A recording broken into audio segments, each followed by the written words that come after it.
Ini adalah sebuah hasil studi ya, conversion out of Islam. Ini coba kita lihat ini. Ini adalah sebuah karya ilmiah yang ditulis oleh Muhammad Hasan Khalil dan Mujahid Bilici. Ya. Muhammad Hasan Khalil dan Mujahid Bilici. Okay. Ini di universitas ya, mereka ini di Universitas of Michigan. Jadi ini bukan orang lokal lah, bukan orang Indo, kira-kira gitu ya. Scott aja orang Indo ya. Nah, jadi mereka menjelaskan, mereka mengatakan bahwa lihatlah ya, ada banyak orang-orang sebetulnya mengklaim ya bahwa Islam itu adalah sebuah agama yang memiliki pertumbuhan tercepat ya, baik itu di dunia dan secara khusus di dunia barat lah ya. Karena apa? Karena conversion. Kata itu adalah klaim-klaim mereka. Katanya karena conversion. Nah, sebetulnya ini justru ada penelitian terbaru. Karena ini artikel ini ya, atau karya ilmiah ini sebetulnya ini diterbitkan kalau nggak salah tahun 2007. Ya, ini tahun 2007 ya. Di jurnal The Muslim World, volume 97 ya, Januari 2007.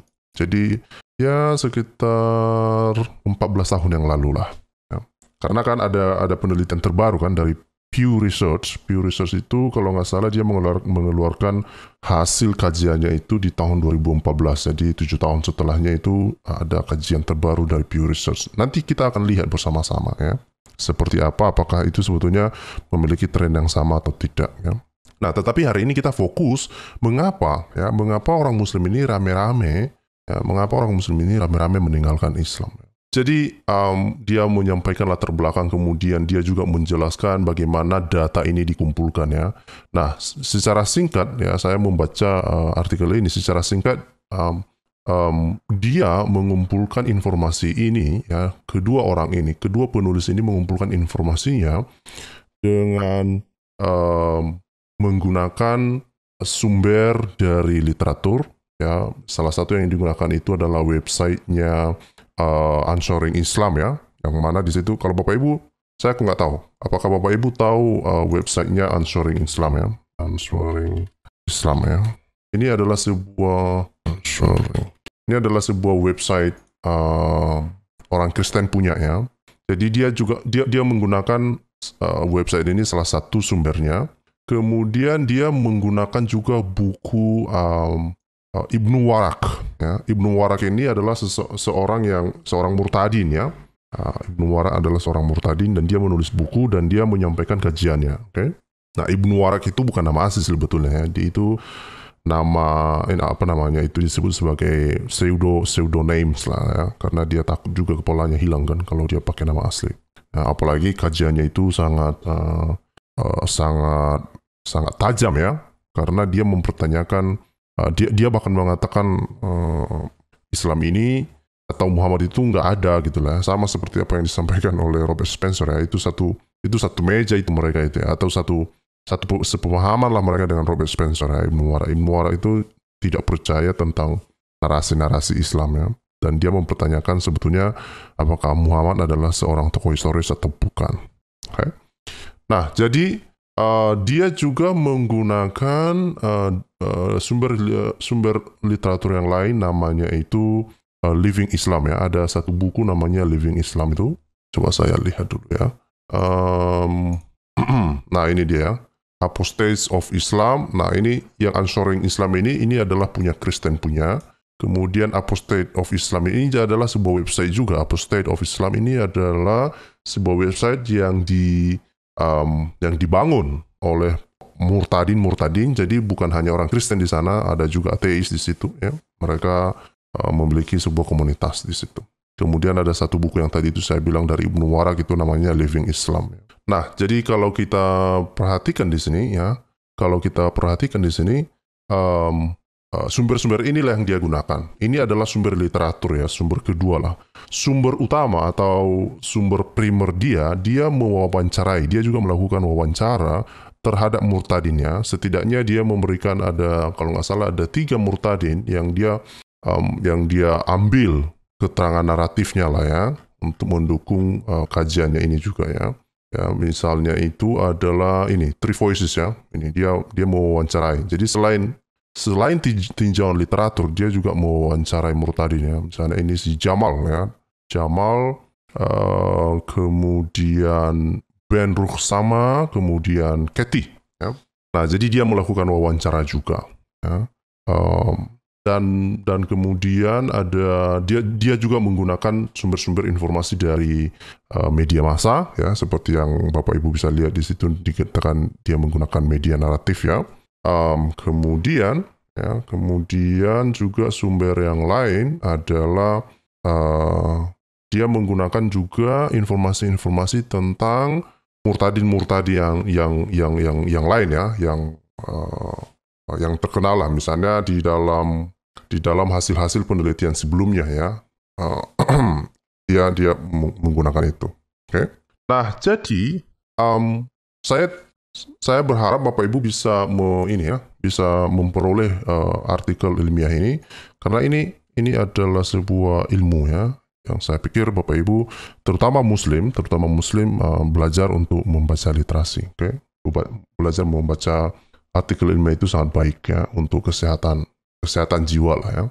Nah, ada satu subbab yang mau saya highlight ya. Ini ada satu subbab yang mereka angkat, itu adalah ini dia. Why do they leave Islam ya? Mengapa mereka meninggalkan Islam? Jadi kita langsung pada intinya ya. Jadi dari hasil kajian studi ini ya, ini dia merangkum alasan-alasan orang tersebut mereka meninggalkan Islam ya. Alasan mereka mengapa mereka meninggalkan Islam ya. Nah, ini misalnya alasan-alasan mereka ya. Nah, ini dikatakannya, based on our interview and the media narrative referred to above, we can discern the recurring themes that fall under the categories of intellectual ideological motivation and social experiential motivation. Jadi, dia katakan bahwa berdasarkan interview dan narasi-narasi media yang mereka gunakan di dalam kajian mereka ini, mereka membaginya di dalam dua tema atau dua kategori lah, kita bisa bilang gitu ya. Ini pertama adalah kategori intelektual atau ideological motivasi ideologi ya, intellectual ideological motivation. Kemudian kategori kedua adalah sosial, motivasi sosial atau motivasi perilaku lah, experiential motivation ya. Nah, jadi kalau kita lihat ya, ini dari kategori yang pertama itu adalah yang berhubungan dengan intelektual ataupun ideological motivation ya. Ini dikatakan alasan-alasan mereka ya. Alasan-alasan mereka apa? Yang pertama bahwa tentang status perempuan di dalam Islam ya, tentang status perempuan di dalam Islam. Ini yang menarik Bapak Ibu. Kalau oke, saya perbesar ya. Ini yang menarik ya. Dan saya pikir nanti Muslim perlu merenungkan ini ya. Ini yang mau saya angkat sebetulnya. Perhatikan bahwa ranking pertama di sini dikatakan the status of women in Islam, artinya tentang masalah status perempuan di dalam Islam. Ini adalah salah satu alasan yang paling utama mengapa banyak Muslim meninggalkan Islam. Nah, menariknya kalau kita perhatikan tabel ini coba perhatikan ini tabel 1 lah ya. Ini ada tabel 1, ada informasi dari tabel 1 ini ya. Dikatakan bahwa kalau kita lihat gender ya, dikatakan bahwa dari informasi ini kita bisa melihat bahwa yang meninggalkan Islam itu hampir ini kalau dari informasi dari Answering Islam, dari website Answering Islam itu hampir 80% atau 70-90% lah ya. Kemudian juga dari websitenya Apostate of Islam itu laki-lakinya 68%. Kemudian dari bukunya Ibnu Warak itu 72%. Artinya apa? Oke lah, katakan berarti ini rentangnya ini adalah sekitar 68% sampai 79%. Ya, bilanglah 70%. Ambillah rata-rata, berarti 70% yang meninggalkan Islam itu adalah laki-laki. Sekali lagi, 70%, sekitar 70% yang meninggalkan Islam itu adalah laki-laki. Nah, kenapa mereka meninggalkan ini? Alasan mereka adalah karena perempuan. Karena status perempuan di dalam Islam. Artinya apa Bapak Ibu? Sebetulnya kalau kita perhatikan, banyak murtadin ini justru sebetulnya mungkin di dalam hatinya ya, mereka bisa melihat bahwa ada permasalahan terkait dengan status perempuan di dalam Islam. Itu loh ya. Nah, terus yang ini kalau nanti kita akan breakdown di dalam diskusi ya. Kita akan breakdown ini mengapa ini menjadi menarik, apalagi ini perlu kita ulang-ulang dan mengapa ini penting sekali. Kita akan lihat nanti beberapa ayat Al-Qur'an tentang perempuan, kemudian juga bagaimana perkataan-perkataan Muhammad terhadap perempuan yang saya pikir juga ini sangat masuk akal dan itulah kenapa banyak orang meninggalkan Islam. Ya kan? Kemudian di ranking kedua dikatakan the contradiction between Sharia and human rights ya. Dikatakan bahwa ada kontradiksi antara Syariah dan human rights, hak asasi manusia. Artinya apa? Bahwa jika misalnya Syariah Islam ini diterapkan, maka sudah pasti bertentangan dengan hak asasi manusia. Ini yang tidak bisa diterima, sehingga banyak orang meninggalkan Islam. Nah, padahal bukankah orang Muslim selalu mengatakan ini agama melindungi, agama yang mengayomi, agama yang sempurna katanya. Tapi justru berkontradiksi ya, ketika Syariah misalnya diterapkan justru berkontradiksi dengan hak asasi manusia. Nah, ada di ranking ketiga. Di ranking ketiga di sini Bapak Ibu bisa membacanya, itu dikatakan the problematic nature of the Quran. Nah, apa maksudnya ini? Ya? Apa maksudnya the problematic nature of the Quran? Nah, ini berbagai macam ya. Berbagai macam masalah yang ada pada Al-Quran ini. Ya. Kita sudah membahasnya beberapa waktu yang lalu. Misalnya tentang historisitasnya atau sejarahnya lah ya. Benarkah Al-Quran ini sebetulnya turun melalui Muhammad atau tidak? Yang kedua adalah tentang isi wahyunya itu sendiri gitu loh. Ya. Dan kemudian Al-Quran yang mengaku-ngaku bahwa tidak ada kontradiksi di dalamnya, ternyata banyak kontradiksi. Oke? Ada banyak kontradiksi. Jadi ini adalah alasan-alasan. Ingat sekali lagi ya. Hal ini dikemukakan oleh mereka-mereka yang sebelumnya Muslim, bukan orang-orang non-Muslim yang mengatakan ini. Dan mereka mengungkap ini sebagai alasan mereka meninggalkan Islam. Oke? Nah, kemudian yang keempat dikatakan the character of the prophet and other Muslim leader. Nah, padahal ini dikatakan, ya, kita sering mendengar bahwa Muhammad adalah Nabi suri tauladan. Tetapi alasan orang-orang ini meninggalkan Islam itu adalah apa? Di nomor 4 dikatakan bahwa tentang karakter Muhammad dan juga pemimpin-pemimpin Muslim lainnya gitu loh.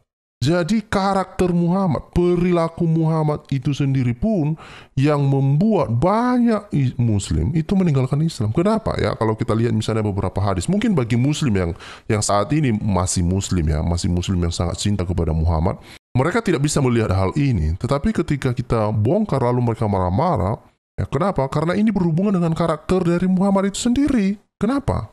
Ada apa dengan karakter Muhammad? Contoh ya, kalau kita lihat misalnya Muhammad kok, ya orang-orang ini kan bertanya, Muhammad kok ngawini anak kecil sih? Muhammad kok wudunya di air jorok sih? Muhammad kok ngambil mantan menantunya sih? Gitu ya. Kemudian Muhammad kok mengizinkan penyiksaan terhadap orang-orang sih? Ya. Muhammad kok menyampaikan perkataan-perkataan yang mendiskreditkan perempuan sih? Nah, ini adalah hal-hal yang berhubungan dengan karakter Muhammad. Nah, belum lagi kalau misalnya kita lihat pemimpin-pemimpin Muslim lainnya. Beberapa waktu yang lalu kita sudah membahas bagaimana perilaku Abu Bakar. Itulah kenapa alasan saya kenapa beberapa waktu yang lalu itu membahas tentang Abu Bakar ya. Abu Bakar atau Abu Talib? Abu Talib kalau nggak salah ya. Abu Talib kalau nggak salah ya. Jadi perilaku si Abu Talib misalnya itu apa ya? Dia suka sekali menggrepe-grepe pantat budak perempuan gitu ya. Dan bahkan ketika ada budak perempuan yang mau dijual misalnya, dia suka megang-megang ini, grepe-grepe pantat mereka lah, grepe-grepe buah dada mereka lah. Ya, itu ada hadisnya itu. Ya, itulah kenapa saya membahas itu kemarin ya beberapa waktu yang lalu. Dan karena apa? Karena ya, perilaku pemimpin-pemimpin Islam, baik itu di masa Muhammad maupun di masa setelah Muhammad pun, itu mempengaruhi dan menjadi salah satu motivasi para Muslim-Muslim ini meninggalkan Islam. Ya. Terus kemudian dikatakan yang nomor 5 dikatakan Islam is illogical and unscientific ya. Dikatakan di sini bahwa Islam itu tidak masuk akal dan tidak saintifik ya. Artinya apa? Ya, bahwa ajaran Islam itu ya tidak masuk akal bagi mereka ya. Kemudian juga tidak sesuai dengan ilmu pengetahuan ya.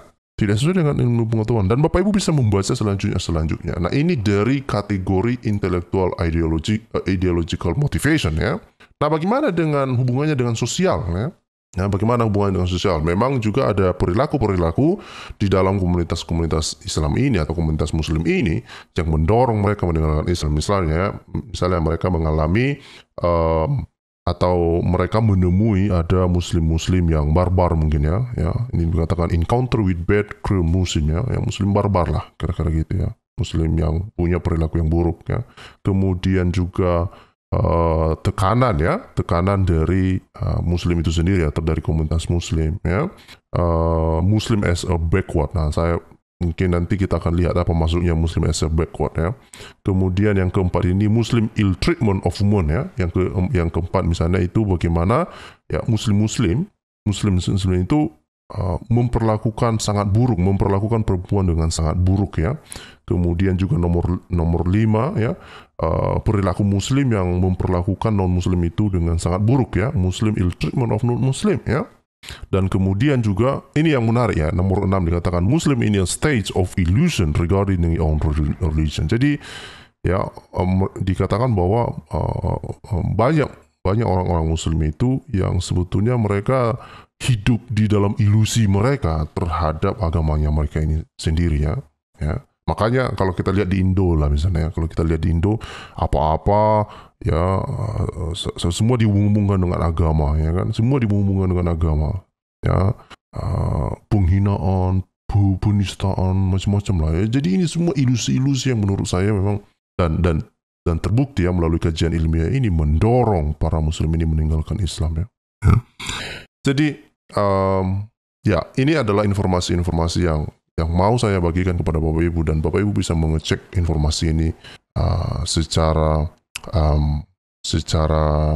komprehensif ya, secara komprehensif bisa melihatnya ya. Nah, kalau kita lihat di sini, karena atau kajian ya, atau yang pengkaji studi ini kan dia mengambil informasinya atau daftar yang meninggalkan Islam itu dari 3 sumber ini ya, sumber utama lah ya, ini dari Answering Islam, Apostate of Islam, dan Living Islam ini ya. Dan ya tentu saja di Answering Islam itu ya tentunya karena ini kan ditanyakan setelah mereka murtad itu mereka mau kemana ya, mereka jadi apa setelah itu ya, mereka mau kemana, where do they go ya, artinya mereka mau jadi apa ya. Nah, kalau Answering Islam sudah pastilah yang memberikan kesaksiannya di sana itu kan ya mereka sudah jadi orang Kristen ya, makanya di sini 100% ya. Jadi sumber itu berasal dari 120 orang orang-orang yang murtadin yang ada dan kemudian masuk menjadi Kristen, itu berasal dari websitenya Answering Islam. Sebentar. Okay.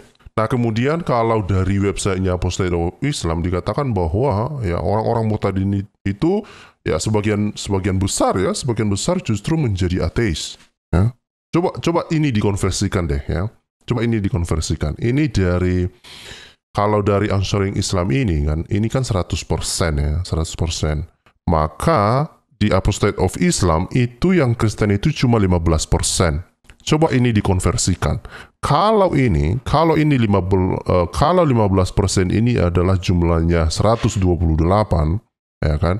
Berarti berapa lagi? Berarti 128, 30, 248, berarti hampir 300 orang ya. Kalau misalnya ini coba ya, ini kali-kalinya akan begitu ya. Ini sudah dikasih langsung ya, berarti inilah ya, hampir 3 kali lipat ya, yang menjadi ateis ya kan? Hampir 3 kali lipat yang menjadi ateis. Kemudian ada juga yang tidak diketahui ya, mereka mungkin sedang bingung lah ya, Okay? Nah, kemudian kalau dari bukunya si Ibnu Warak ya, Living Islam ini dikatakan ini bahwa orang yang akan menjadi ateis itu sekitar 32-64% ya, itu ada range-nya ya. kemudian jadi agnostik, ya 12-44%, jadi Kristen katanya nggak ada katanya. Nah, kemudian menjadi seseorang yang tidak diketahui, katanya 24%, ya. Jadi sekali lagi, ini adalah informasi-informasi yang menarik bagi kita, yang bisa kita lihat, ya. Yang paling penting bagi saya sebetulnya begini, ya. Alasan-alasan mereka ini meninggalkan Islam. Alasan-alasan mereka ini meninggalkan Islam yang menurut saya penting sekali untuk disampaikan kepada umum, ya. Coba kita lihat lagi, ya, alasan-alasan mereka ini. Nah, why do they leave Islam? Alasan-alasan inilah yang mau kita dan harus kita sampaikan di muka umum. Kenapa? Ya, untuk membantu orang-orang juga, ya. Jangan sampai mereka buta nanti, ya, tidak tahu apa-apa, lalu mereka masuk misalnya di dalamnya dan mereka tidak tahu apa-apa, terlambat misalnya begitu, ya. Ini makanya kerjaan kita membantu mereka supaya mereka tahu, ini loh orang Islam sendiri meninggalkan Islam alasannya ini gitu, ya. Nah, perlu dicatat, ya, perlu dicatat. Saya tidak mengatakan bahwa tidak ada orang yang meninggalkan Kristen, tidak juga. Banyak juga orang meninggalkan Kristen. Tetapi alasan-alasan orang meninggalkan Kristen tidak seperti alasan-alasan orang Muslim meninggalkan Islam, ya. Tidak demikian, ya. Tidak demikian, ya. Banyak orang-orang Kristen yang mau jadi Islam itu atau meninggalkan Kristen justru karena dia nggak tahu. Dia nggak tahu. Contoh seperti misalnya yang ngaku-ngaku pendeta Mumek lah misalnya, ya. Atau si Don Ditan misalnya, atau si Aristo, atau si siapa lagi itu, Julius misalnya. Yang nggak tahu apa-apa. Nggak tahu apa-apa sebetulnya. Ketika mereka ditanya tentang, contoh saja misalnya ditanya sama mereka, masuknya Trinitas di dalam kekristenan itu apa sih? Nah, harusnya mereka tahu, tapi karena mereka nggak tahu kan, mereka meninggalkan kekristenan. Bukan karena misalnya masalah perempuan, ya, karena penindasan terhadap perempuan, bukan karena merasa bahwa penerapan kekristenan ini bertentangan dengan hak asasi manusia, ya. Contoh seperti yang nomor 2 ini kan. Ini kan alasan yang kedua mereka nih kan. Ya, misalnya ketika hukum syariah diterapkan itu justru bertentangan dengan hukum atau hak asasi manusia. Ya, kita tidak menemukan hal ini, ya. Kita tidak menemukan hal ini ketika seseorang meninggalkan Kristen, tidak. Ya. Nah, ini yang disampaikan oleh Pak Wiwin bilang bahwa alasan pertama karena tidak ada nilai spiritual. Ya, itu memang kalau kita tinjau dari nilai kekristenan, ya, saya pikir itu betul, ya. Ternyata saya sudah lupa untuk membagikan link, ya. Saya mohon Bapak Ibu berkenan dan jangan ngamuk-ngamuk ke saya, ya. Saya terlambat membagikan link untuk bisa diskusi. Ya, materi saya sebetulnya sudah selesai, tapi sambil menunggu, ya, sambil menunggu kita akan melihat beberapa ayat Al-Quran yang sebetulnya terkait dengan alasan orang-orang ini meninggalkan Islam, yaitu apa? Penindasan Islam terhadap perempuan melalui ayat-ayat Al-Quran misalnya. Salah satu contoh lah, ya. Salah satu contoh misalnya yang ada di dalam surah Al-Baqarah lah misalnya, ya. Surah Al-Baqarah misalnya, ya. Al-Baqarah, ya. Supaya nanti teman-teman Muslim juga bisa melihat, ya. 223 misalnya. Ini coba dikatakan di sini, ya. Dikatakan istri-istrimu adalah seperti tanah tempat kamu bercocok tanam. Nah, bagi Muslim, ketika mereka membaca ini, mereka menganggap ini fine-fine aja, ya. Mereka tidak ada masalah dengan hal ini.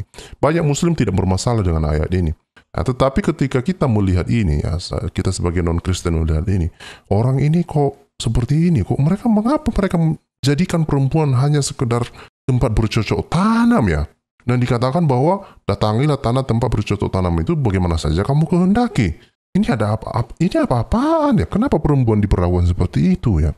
Nah, terlebih bagi muslim-muslim yang dari kecil diajari tentang Islam, diajari tentang Al-Quran, dan kemudian mereka berpikir di kemudian hari, ya. Sekali lagi, mereka berpikir di kemudian hari, lalu mereka melihat ayat-ayat semacam ini, lalu mereka melihat, waduh, ternyata perempuan menderita di dalam agama awak ini. Kan kira-kira gitu. Nah, itulah kenapa saya bilang tadi, orang-orang itu, ya, meninggalkan Islam, ya. Karena masalah apa? Masalah status perempuan di dalam Islam. Atau misalnya masalah status perempuan dalam Islam ini misalnya di dalam hal memberikan kesaksian misalnya. Ya, di dalam Islam kita sudah tahu, ya. Di dalam Islam kita sudah tahu bahwa Islam itu kesaksiannya itu dihargai setengah, ya. Dihargai setengah. Jadi kesaksian 2 orang perempuan setara dengan kesaksian 1 orang laki-laki. Why? memang dikasih penjelasan, dia bilang bahwa ya perempuan itu kecerdasannya lemah katanya begitu, sering lupa. Itu yang kalau kita lihat tafsir-tafsir. Tapi apakah itu benar? Enggak. Secara keilmuan justru enggak. Sama saja. Sama saja sebetulnya. Ya, antara perempuan dan laki-laki itu memiliki peran berbeda, tetapi bukan berarti bahwa intelektual mereka itu berbeda jauh. Tidak. Tidak ya. Tidak ya. Atau misalnya perlakuan terhadap perempuan yang boleh dipukul misalnya ya. Kalau nggak percaya, mari kita lihat ayatnya ya. Misalnya dikatakan pukullah katanya, pukullah istrimu katanya misalnya ya. Artinya perempuan itu ini ya, misalnya ini ya. Ini yang An-Nisa 4 ya. An-Nisa 4 misalnya, kaum laki-laki adalah pemimpin bagi kaum wanita. Nah ini juga kalau kita baca keseluruhan dan kalau kita baca misalnya tafsir dari ayat ini katakan baik-baik, bukan hanya ini tafsir luar ya, tafsir Kementerian Agama Republik Indonesia juga mengadopsi pengertian yang sama bahwa memang laki-laki itu penguasa atas perempuan itu. Kenapa? Ya alasannya itu karena dikatakan bahwa laki-laki itu yang memberikan nafkah kepada perempuan. Tapi coba bayangkan bagaimana kalau si laki-laki itu cacat, terus yang memberikan nafkah itu adalah perempuan. So, ayat Al-Quran ini tidak berlaku begitu? Atau apakah laki-laki itu tetap berkuasa atas dia? Nah ini yang harusnya Muslim itu bisa berpikir sampai sejauh itu ya. Itu juga tujuan saya ya, salah satunya supaya Muslim berpikir ya. Dan sekali lagi mereka memprotes hal seperti ini karena kenapa? Karena itu merugikan perempuan itu sendiri ya. Bukan hanya itu, kalau kita lihat di sini katakan ya, kalau perempuan itu dikhawatirkan nususnya dibilang ya nasihati mereka, pisahkan mereka tempat tidur, dan kemudian apa? Ya, kalau nggak berubah juga katanya dipukul coy. Ya. Makanya beberapa waktu yang lalu kita sudah melihat ya, bahkan sampai ada video ya, video tutorial memukul istri coba. Video tutorial memukul istri. Ini apa-apaan? Itu apa-apaan ya. Nah, jadi sekali lagi mereka itu meninggalkan Islam ini karena berbagai alasan-alasan yang tadi. Okay? Di sini sudah bergabung dengan saya. Salam Pak Wiwin, apa kabar Pak? Selamat malam. Silakan Pak. Shalom, malam ya.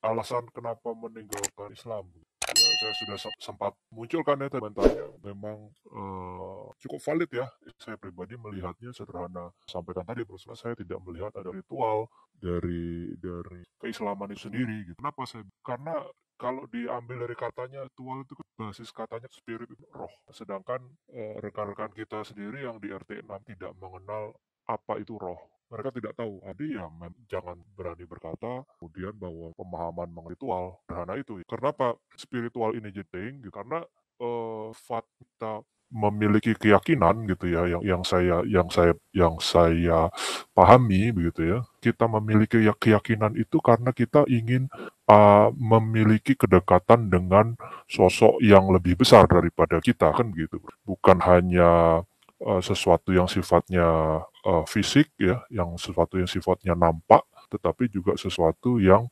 sifatnya itu tadi spirit gitu ya, lebih ke sifat yang abstrak begitu ya. Jadi lebih ke arah hubungan pribadi antara kita dengan sang pencipta kita. Begitu. Nah, ketika harusnya ya seseorang itu dengan akal budinya pada titik tertentu dalam kehidupan mereka gitu ya, ya beda-beda memang ya, tetapi pada titik tertentu ya, ketika mungkin sudah setengah baya atau bahkan mungkin di usia tuanya atau bahkan yang terpanggil di usia muda, mereka sudah mulai dengan akal budinya itu melihat esensi dirinya gitu loh. Saya ini siapa? Siapa yang menciptakan saya? Untuk apa saya diciptakan? Hal-hal seperti itu. Itu harusnya mereka sudah mulai bisa bertanya seperti itu. Nah, ketika pertanyaan-pertanyaan itu muncul terhadap eksistensinya, ranah spiritual itu mulai dieksplor, mulai dikembangkan dalam pikiran seseorang, begitu ya. Nah, dia mulai mencari itu. Nah, jadi saya tidak melihat ada sesuatu yang bisa ditawarkan dari RT 06 ini, Bro Scott, gitu ya. Makanya saya berharap nanti mungkin ada rekan-rekan yang Muslim ya bisa menjelaskan gitu ya, unsur apa yang bisa ditawarkan dari spiritual itu gitu. Menurut Anda bagaimana terkait hal spiritual ini, Bruce?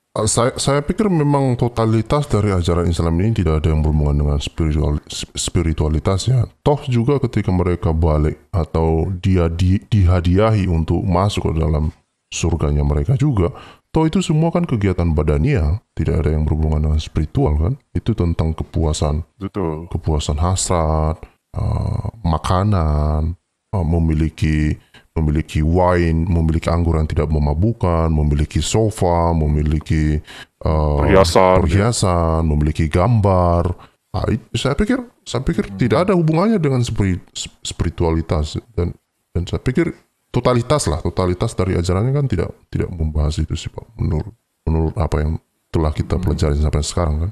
Ya, dan saya juga sebenarnya tertarik dari apa yang coba ditawarkan dari para polemikus Muslim, ya, ataupun juga para penceramah-penceramah, pendakwah-pendakwah RT 06 ini gitu ya. Kalau Anda perhatikan dakwahnya itu, menurut saya pribadi tidak melihat ada unsur spiritualnya loh, Bro Scott, dari apa yang mereka sampaikan itu. Jadi tidak ada apa ya, sesuatu yang bisa apa ya, mengena di apa ya, ya spirit saya gitu ya, Bro Scott. Jadi itu hanya berupa janji-janji, tapi ya ketika itu di-challenge, ketika itu di apa ya, di-explore lebih jauh, itu nggak masuk gitu, apa, wisdomnya itu nggak ada, Bro Scott, gitu ya. Jadi Anda bisa comotlah siapa saja gitu ya, penceramah atau pendakwah mengenai apa, cerita menikahi anak di bawah umur, mau cerita apa, boleh memukul istri dengan tutorial, dan apa yang nilai spiritualnya dari situ gitu loh. Jadi saya nggak melihat, terus terang, terus. Yang makanya saya nggak apa, tidak kaget gitu ya ketika kemudian yang bisa mereka lakukan itu adalah hanya ya menjelek-jelekkan yang keyakinan yang lain gitu, Bro Scott. Itu yang cuma mereka bisa lakukan karena tidak ada yang bisa di-offer gitu loh. Apa yang mereka bisa offer? Sementara kalau kita menunjukkan narasi cerita mengenai keselamatan, itu luar biasa bagi saya gitu ya. Ada sosok pencipta langit dan bumi yang mengizinkan saya untuk memanggilnya itu Bapak. Luar biasa itu, Bro Scott, gitu loh. Jadi, dan itu bukan katanya orang, itu saya temukan memang begitu gitu loh. Jadi bagaimana ada sosok yang bisa mengatakan apa, mari kemari datanglah kamu yang berbeban berat gitu loh. Aku akan memberikan kamu kelegaan. Itu luar biasa gitu loh. Jadi hal-hal seperti itu tuh tidak bisa ditemukan gitu loh di RT 06 gitu loh ya, Bro Scott ya. Jadi makanya kita kalau saya ingin mendengar sebenarnya apa yang spiritualisme apa yang bisa ditawarkan dari rekan sebelah ini gitu loh, selain dari tradisi-tradisinya saja gitu loh. Gimana, Bro Scott? Saya pikir itu rumit ya, kalau kita lihat lah, karena memang kan dan saya pikir nanti Muslim jauh lebih paham hal ini, bahwa Islam ini kan identik dengan agama hukum ya, agama hukum yang mengatur segala sesuatu mulai bangun pagi sampai tidur malam ya. Makanya Muslim, Bahkan urusan toilet juga ya termasuk ya. iya, makanya kita tidak heran kan, justru yang banyak pertanyaan-pertanyaan Muslim itu yang berhubungan dengan hal-hal misalnya boleh nggak saya pipis berdiri atau duduk gitu ya, atau misalnya boleh nggak saya duduk di antara cahaya dan bayangan misalnya begitu. Makanya banyak ustadz-ustadz yang menjelaskan, oh jangan duduk di antara bayangan dan cahaya, ada di situ setan katanya begitu ya. Nah, terus ada misalnya di macam-macam lah. Jadi semua tentang aturan-aturan ya, aturan-aturan yang sama sekali tidak ada hubungannya dengan spiritual. Ya. Kalau memang Muslim mau membantah hal itu ya, justru kita mau mendengarkan ya apa yang mau dia tawarkan dari nilai spiritual seperti itu. Makanya misalnya kalau kita lihat kejadian Muhammad misalnya, kejadian Muhammad menikahi mantan menantunya Zaid. Itu justru tidak ada hubungannya dengan spiritual, tapi tentang bagaimana Muhammad mengatur supaya orang bisa menikahi mantan istri anak angkat mereka kan, tidak ada hubungannya. Jadi ini semua berhubungan tentang hukum-hukum saja, tidak ada hubungannya dengan spiritual. Lebih ke duniawi gitu ya, Ya. duniawi, hukum ya, Ya. tradisi begitu ya, ya, saya apa namanya oke lah, memang kayaknya agak sulit ya untuk membandingkan sesuatu berbicara mengenai sesuatu yang sifatnya spiritual dengan mereka gitu ya. Setidaknya sampai saat ini saya belum mendapat ada pendakwa-pendakwa yang membicarakan terkait hal spiritual gitu ya. Mungkin yang mereka bayangkan spiritual itu pembicaraan mengenai jin mungkin begitu, Bro Scott ya. Saya nggak tahu ya kan, yang tidur di kupingnya orang atau di hidungnya orang, mungkin yang begitu, mungkin di ranah itu mungkin dianggap spiritual bagi mereka ya. Saya kurang tahu juga gitu ya, karena kalau memang seperti itu yang mereka pahami, artinya kita memiliki versi yang berbeda juga ketika mereka bicara spiritual, versi mereka dengan yang saya pahami gitu ya. Tapi oke, saya harap ada teman muslim yang bisa menjelaskan ya ini ya nanti ya. Oke, itu poin pertama. Poin keduanya, Bro Scott, eh, ini tertarik saya melihat konteks judulnya ini ramai-ramai menolak Muhammad dan meninggalkan Islam gitu ya. Itu betul ya, Bro Scott ya. Saya setuju dengan tadi apa namanya ulasan Anda di depan begitu ya. Mereka meninggalkan mereka karena beberapa poin 1, 2, 3 dan seterusnya. Nah, sekarang saya sebenarnya ingin meninjau itu dari orang-orang yang masih berusaha tetap bertahan. Artinya apa? Artinya ini orang-orang yang berusaha mencari pembenaran, Bro. Nah, orang-orang yang mencari pembenaran ini sebenarnya kita sudah sangat jamak sekali kita lihat eh, pattern-nya ya, polanya itu adalah mereka akhirnya memunculkan fantasi-fantasi versi Islamnya mereka sendiri-sendiri. Itu yang terjadi. Makanya kita sering di sini ya, Bro Scott ya. Kita sering mendengarkan ada yang kemudian datang masuk untuk berargumen, tiba-tiba jadi ahli tafsir. Lalu kemudian muncul tiba-tiba jadi ahli hadis. Kan begitu, Bro Scott. Karena memang itu yang akhirnya mereka bisa munculkan sebagai bentuk pembenaran.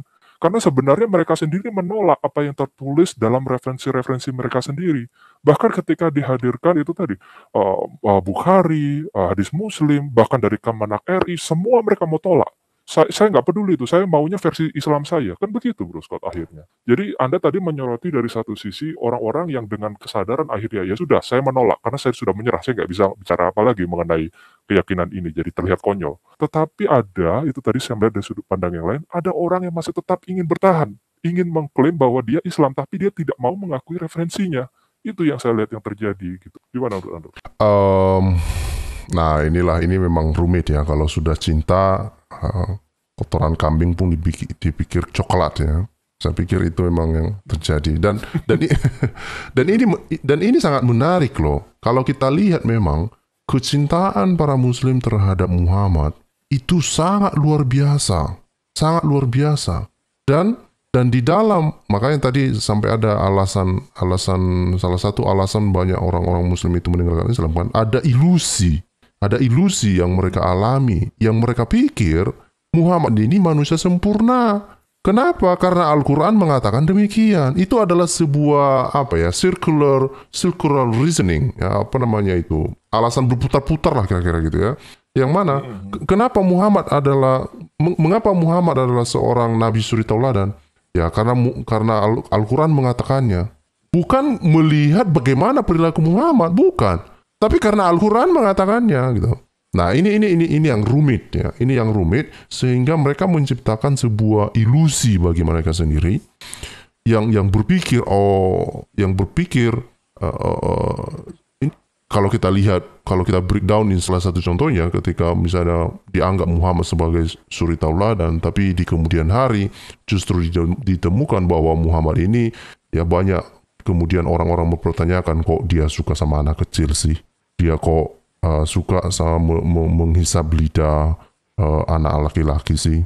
Dia kok suka mau mengawini mantan menantunya sih.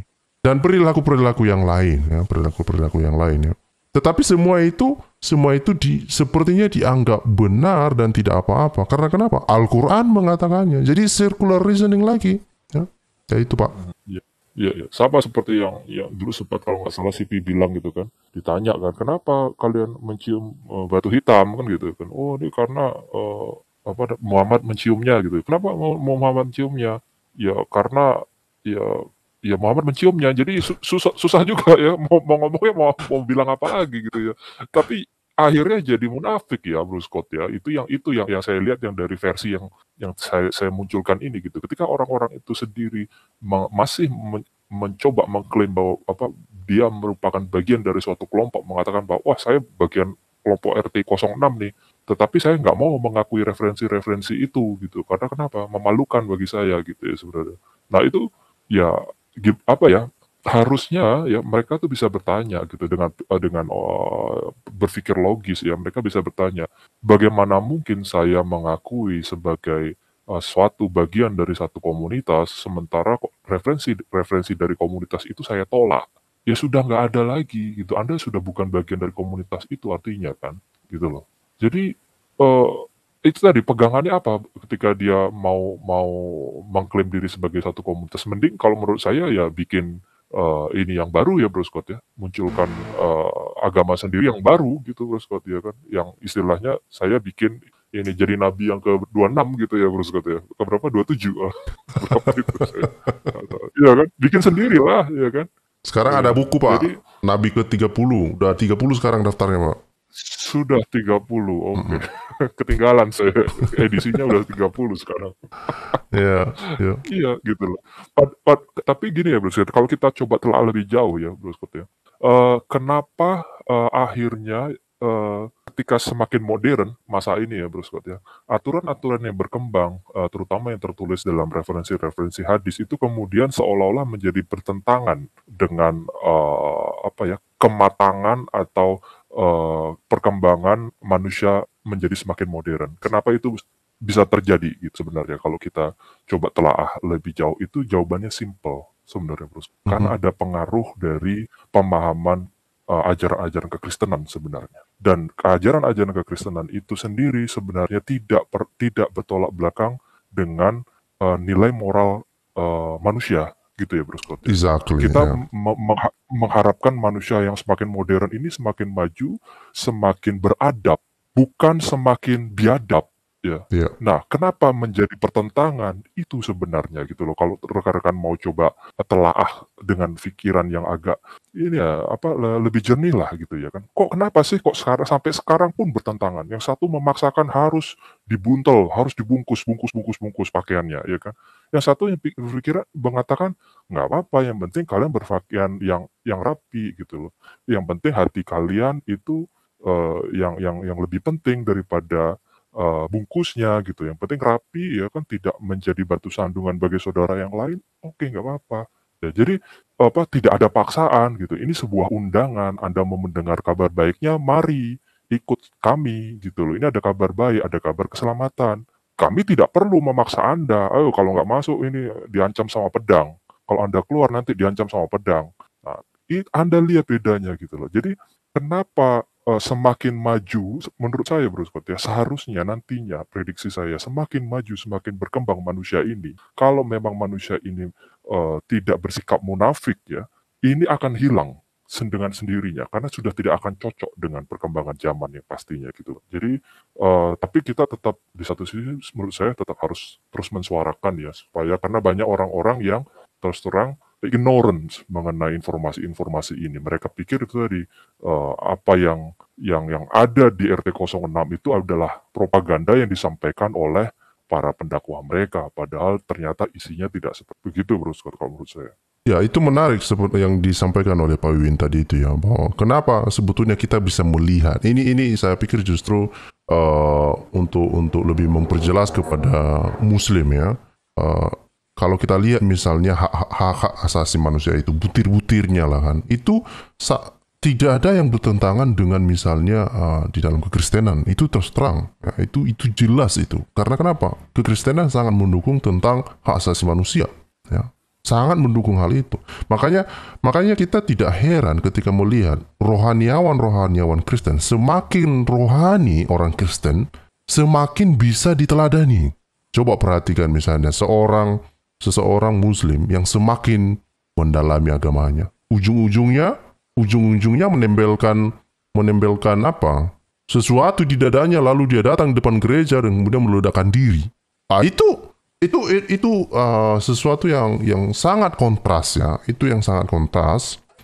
Kita bisa lihat Nah, itu yang pertama. Yang kedua adalah bahwa kita juga perlu menegaskan kepada Muslim bahwa menjadi Kristen itu, ya, firman Tuhan mengatakan kita harus menghasilkan buah. Kita dituntut memiliki buah, ya. Buah-buah kita itu supaya bukan hanya kita yang menikmati buahnya, orang lain juga menikmati buahnya. Dan buah kita itu bukan untuk menyakiti orang lain. Buah kita jangan sampai meledakkan orang lain. Buah kita jangan sampai kepala orang lepas, gitu. Ya. Orang Kristen kayak gitu. Orang Kristen justru coba bayangkan ya bagaimana apa ajaran Tuhan Yesus yang menurut saya ini kalau diterapkan permasalahan, ya, kebencian, peperangan di dunia ini selesai ketika Yesus mengatakan, kasihilah musuhmu, berdoalah bagi mereka yang menganiaya kamu. Hukum apa yang bertentangan dengan hal itu? Hukum apa atau butir apa di dalam hak asasi manusia yang menentang hal itu? Tidak ada. Tapi kalau kita lihat di dalam ajaran Islam, ya, kita orang Kristen aja dibenci, dikata-katai, dibilang makhluk terburuk lah, macam-macam. Ya, kita bahkan kalau kita lihat beberapa hadis dikatakan Muhammad itu sangat bergembira, sangat senang dia karena dia menebarkan ketakutan di dalam hati orang-orang Kristen gitu. Iya, ya saya pikir ini makanya saya bilang ya, semakin rohani seseorang orang Kristen itu semakin berbuah baik dia, semakin lezat buahnya, semakin manis buahnya, bukan malah pahit dirasa, gitu ya. Nah, gitu dari saya Pak Win. Dan saya menghimbau ya teman-teman yang ada di live chat ya, kalau ada waktu dan berkenan silakan bergabung ya. Ini ada 300-an orang yang mendengarkan, suka mereka dengarkan saja ya kan, padahal ada banyak kesempatan. Dan kalau ada Muslim ya, kita juga berharap Muslim. Tadi ada pertanyaan yang tersisa yang disampaikan oleh Pak Wiwin tadi itu. Nilai spiritual kalian itu ada nggak? Coba jelaskan ke kita.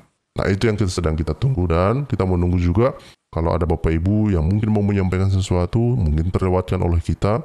Tujuan kita satu ya, tujuan kita satu dan selalu sama, bahwa kita mau membuka Pandora ini kepada Muslim, mereka biar tahu dan membawa mereka ke dalam kebenaran ya. Kita menyampaikan bahwa Yesus adalah Tuhan ya. Yesus adalah Tuhan, dan menerima Yesus sebagai Tuhan dan Juru Selamat adalah jalan satu-satunya untuk boleh beroleh keselamatan ya. Jadi sekali lagi Muslim, ya silakan berpikir ulang. Tadi kita sudah lihat bagaimana alasan-alasan Muslim, kawan-kawan kalian lah atau yang seiman dengan kalian itu, mereka meninggalkan Islam, dan alasan mereka itu ya bahkan kita tidak temukan di dalam kekristenan. Salam Pak, aku percaya. Selamat malam Pak. Apa kabar Pak? Silakan Pak. Shalom, selamat malam Bro Scott, Pak Wiwin. Kabar baik, salam sehat. Salam sehat, silakan Pak. Salam Pak. Suaraku jelas nggak nih? Jelas. Oh ya, topiknya apa nih? Tentang... Saya tidak mengerti. Tentang itu ya, tentang apa namanya itu, tsunami murtadin ya. Ada alasan-alasan orang Muslim ini rame-rame meninggalkan Islam. Salah satunya misalnya itu bahwa ini yang menarik, sekali lagi saya ingatkan kepada Muslim bahwa yang rame-rame meninggalkan Islam itu adalah 70% itu laki-laki, dan komplainnya mereka itu atau alasan mereka itu adalah nomor pertama ya, di ranking pertama dikatakan tentang status perempuan di dalam Islam. Nah, ini ada sampai 9 butir alasan-alasan mereka kenapa mereka meninggalkan Islam ya. Salah satunya itu ya. Urutan teratas adalah karena masalah status perempuan. Kemudian bagaimana juga penerapan syariah itu yang bertentangan dengan hak asasi manusia. Kemudian masalah Al-Quran misalnya kontradiksi di dalamnya, ajarannya, teologinya, dan macam-macam ya.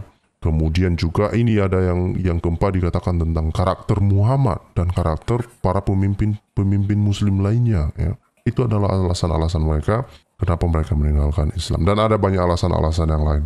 Silakan Pak, aku percaya Ismail. Iya, ini menarik ya kalau statistik ini menyebutkan laki-laki ya, karena kan yang salah satu yang didengungkan sama RT 6 ini kan bahwa mereka adalah agama yang berpikir gitu ya Pak Wiwin ya, Scott ya. Iya. Bahkan di ayat-ayatnya itu kan, tidakkah kamu termasuk orang-orang berpikir, katanya itu kan banyak muncul ayat narasi-narasi begitu. Dan mereka selalu mengklaim bahwa agama ini adalah agama yang logis gitu ya. Saking logisnya banyak cerita-cerita Alkitab yang ada makna divine-nya, makna ilahinya itu kan dicoba untuk dilogiskan ya Scott ya. Ada banyak cerita, tapi akhirnya begitu coba dilogiskan malah jadi berantakan gitu ya, karena memang banyak cerita-cerita di Alkitab kan punya makna ilahi atau makna spiritual gitu ya. Nah, tapi menariknya di sini laki-laki itu kan sepengetahuan umum itu kan banyak bermain di logika ya, bro ya, Ya, ya kan. Nah, berarti agama ini ternyata begitu dikenakan ke logika yang sehat ternyata malah ditinggalkan oleh laki-laki gitu ya, yang memang berpikir lebih dominan logikanya yang bekerja kan daripada emosinya, daripada hatinya itu kan perempuan ya biasanya yang main perasaan gitu. Kalau laki-laki kan main logika, berpikir lebih logik gitu ya.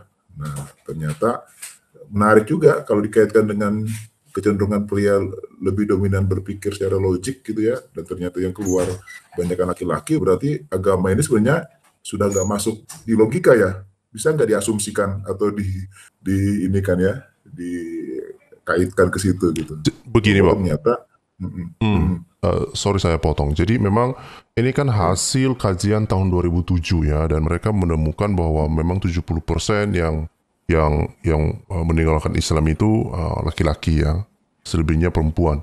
Nah, tetapi ini dikatakan, as far as the gender is concerned, the great majority of the testimonies come from male. Nah, ini berdasarkan datanya lah, ya. Kemudian yang mana mereka menggunakan alasan mereka itu adalah tentang masalah perempuan ya. Kemudian ini ternyata pada tahun 1996 ada sebuah studi yang justru menunjukkan bahwa perempuan dan laki-laki itu yang masuk ke dalam Islam itu di UK itu setara. Ya. Nah, tetapi 2003 mengatakan bahwa banyak perempuan yang masuk Islam daripada laki-laki di US dan Europe ya. Nah, saya nggak tahu apakah ini seperti yang disampaikan oleh Bapak tadi, apakah ini karena perempuan kurang berpikirkah, kurang memakai logikanya sehingga mereka lebih banyak masuk, atau gimana? Gimana menurut Bapak? ya, kalau ini menarik ya yang 2003-nya ya, artinya tuh kan gerakan feminim itu kan ya, feminis gerakan feminis ya, mungkin dikaitkannya ke situ kali ya. Ini kan banyak kayak sekarang terakhir di Iran itu kan bangkit lagi kan gerakan feminis ini kan, yang mana hak-hak perempuan itu. Kalau itu saya lebih relatednya ke yang alasan kedua tadi ya bro ya, tentang penyebab mereka keluar adalah karena perlakuan atau hak-hak perempuan yang itu tidak equal ya dengan laki-laki gitu. Nah, menariknya itu kan di negara ini ya, di negara maju ya, United Kingdom gitu ya, di mana kebebasan berpendapat dan kesetaraan gender itu sudah sangat diakui begitu. Jadi ya saya pikir sih menjadi lahan subur gitu loh untuk kaum-kaum perempuan yang tadinya terpasung gitu ya, terkekang begitu mereka di Inggris mengalami kebebasan, ya akhirnya mereka malah meninggalkan Islam gitu. Kalau kaitannya itu memang lebih kepada ini sih bro, kalau menurut saya sih lebih kepada kesetaraan gendernya gitu. Mereka meninggalkan Islam. 2003 lagi kan, gerakan feminis kan mulai naik kan di situ kan, 2000-an, agak 90 seperti itu. Nah artinya ini bro tambah bikin saya ini jadi mantap. Ini berarti memang baik untuk laki-laki udah nggak masuk akal, untuk perempuan sudah tidak bisa melindungi hak-hak perempuan kan, makin lengkap lah dua sisi mata uangnya kan, ya enggak. Perempuan memang ya secara umum lah ya, bukan hukum pasti gitu, tapi rata-rata kan perempuan lebih ke emosional gitu ya. Tapi ya memang akhirnya justru kenanya di ini menurut saya, di persamaan hak tadi, persamaan gender.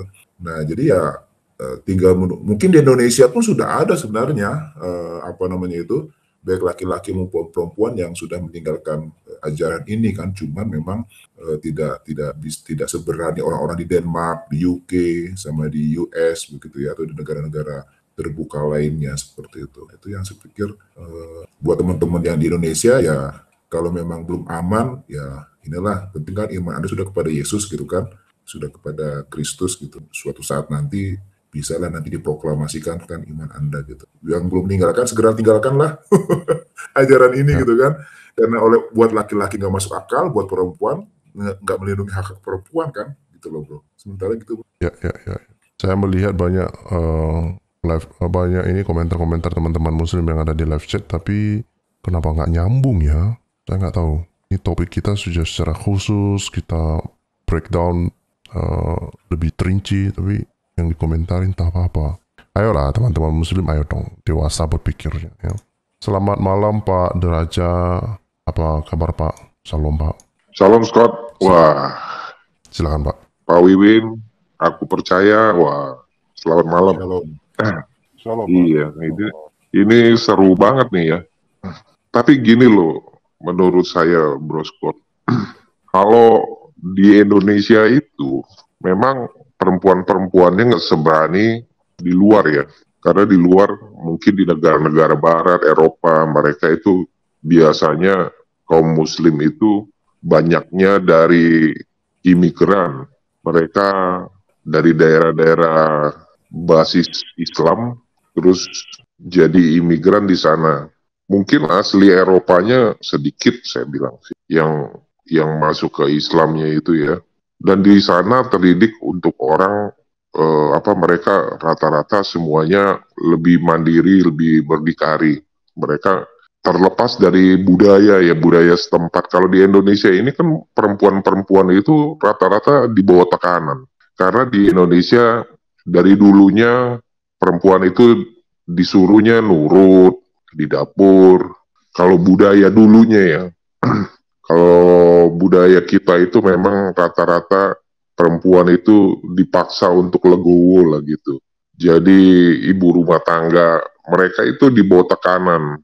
Selain di bawah tekanan, mereka juga lebih tunduk gitu loh. Budayanya memang begitu. Ditambah lagi, mereka tuh ada agama gangster ini kan tahu ya, keluar dari Islam halal darahnya. Nah dari sini ada tambahan khusus gitu supaya orang itu jadi takut untuk keluar, dikucilkan.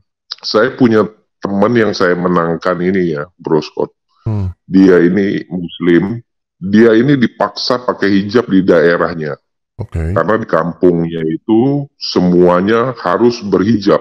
Yang tidak berhijab itu diintimidasi, dikucilkan, terus juga nggak diajak berteman sama orang-orang sekampungnya itu. Dia tetap cuek aja, karena emang dia berpikir, gue mau kayak gue aja gitu, gue nggak mau diatur.